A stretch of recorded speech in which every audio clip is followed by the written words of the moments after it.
If you think that you need to focus on fixing your follow through in order to develop a better forehand, then this is going to be maybe the most important video that you ever watch, because I'm going to tell you that that is absolutely not the case. It is 100% wrong. You definitely shouldn't be focusing on fixing your follow through, and I'll explain why that is. So hopefully you find the video helpful. If you do, it'd be great if you give me a thumbs up.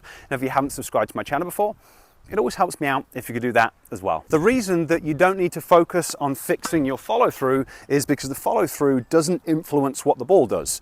The contact point is the important part. The follow through is just a product of the path of your swing. So it's a product of everything else that comes before it. So if you're not following through properly, it generally means there's an issue with your timing. And I'm going to explain what that means in a moment. But before I do that, I want to quickly address what a correct follow through should or shouldn't look like. Common advice that you hear from tennis coaches, especially given to beginners, is that you need to follow through over the shoulder.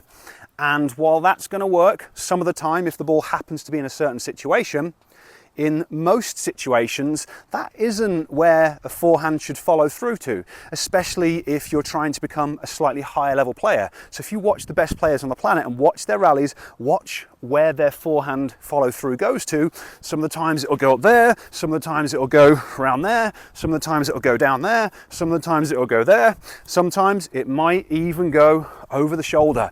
So because we've got so many different options, if you're focusing on trying to get your follow through into a certain position, it means that like 90% of the time you're guaranteed to be messing up the way that you're swinging.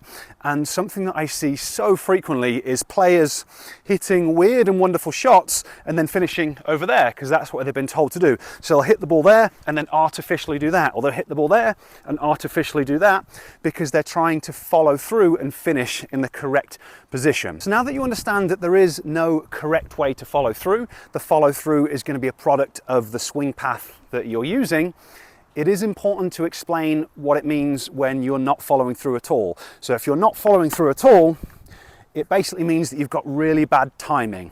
And timing is your ability to use your kinetic chain efficiently, so to use your whole body, driving through your hips, then using your torso, then your arm and racket coming through, and being able to do that in time to get an ideal contact point, which normally means out in front of the body. It can't always happen. Sometimes your opponent just hits an amazing shot and you'll be kind of whipping the ball up from behind you or off your shoelaces, but generally we want to try and meet the ball out in front of our body. So having good timing is about your ability to do that, to use your kinetic chain effectively, which might look a little bit different depending how advanced you are, and get that good contact point. If you're kind of swinging and arming at the ball and not following through at all, it basically means that you're getting this timing component all wrong.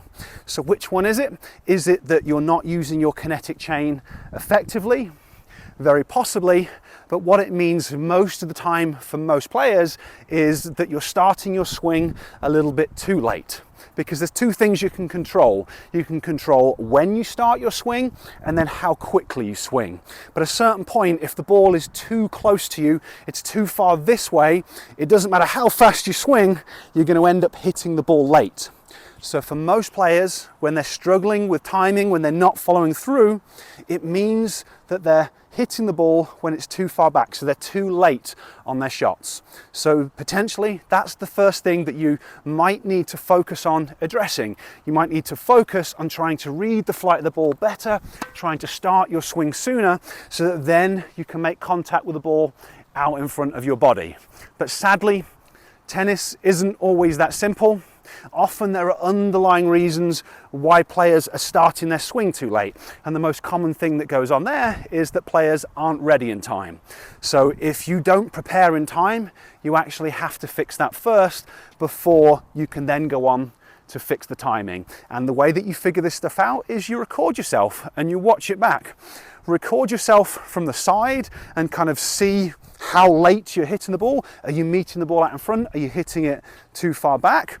And if you're hitting it too far back, then you can also look at the preparation. Are you waiting until the ball's bounced before you start to prepare? Or are you ready in position, but you're just starting the swing too late? Because the solution is going to be different depending on what issue is affecting you. So if your problem is that you're not preparing soon enough, then I'm going to place some resources down in the description to help you with that side of things. Here, I want to focus on the timing side of things to help you understand what you might need to do to address that.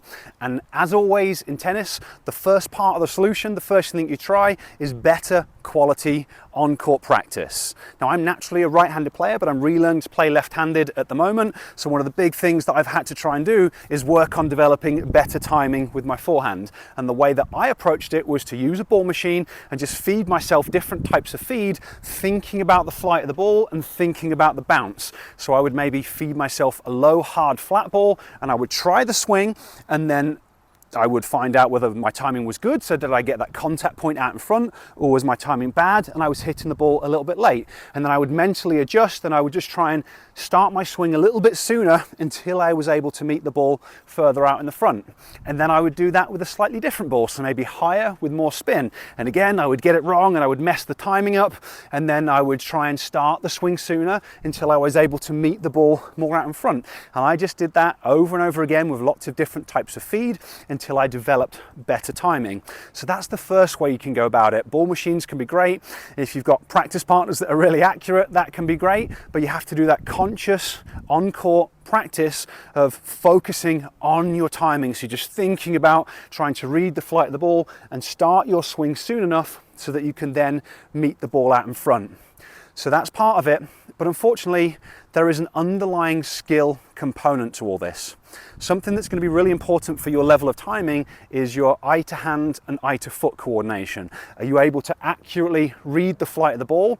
And then do you have the coordination to start your swing when you need to, and to adjust the speed of your swing?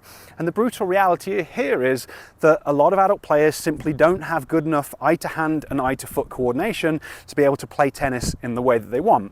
The good news though is that you can actually improve that using brain-based training. And instead of going into it in this video, I'm going to invite you to a Neuro Tennis Challenge that I'm holding pretty soon. This is a free 5-day event where you get to come and join me for free, and I'm going to teach you how you can use brain-based training to improve your visual skills, to improve your coordination, to become more skillful, because when you're more skillful, it helps you to improve every aspect of your game. So if you're interested in doing that, I'll place a link to it down in the description, or you can go to neurotennis.net/challenge to register. But hopefully what I've explained here makes sense. You absolutely, definitely don't need to be fixing your follow through. Now, if focusing on your follow through is a good coaching point that then gets you to do something that comes before it and you're finding it really beneficial, then obviously keep thinking about that. But you don't need to fix your follow through. You need to fix the underlying problems that come before that. Maybe it's the timing, which is what we've talked about here. It's also very possible that it's something to do with your preparation, maybe late preparation or not setting up in the right position. But you have to fix those things in order to then develop good timing so that then your follow through will look more theoretically optimal, but really what we're after is developing a better forehand that you can use to make your opponent's life more difficult. Hopefully that makes more sense. Any questions or comments about it, leave it down below. Otherwise, thanks for watching, and I'll catch you next time.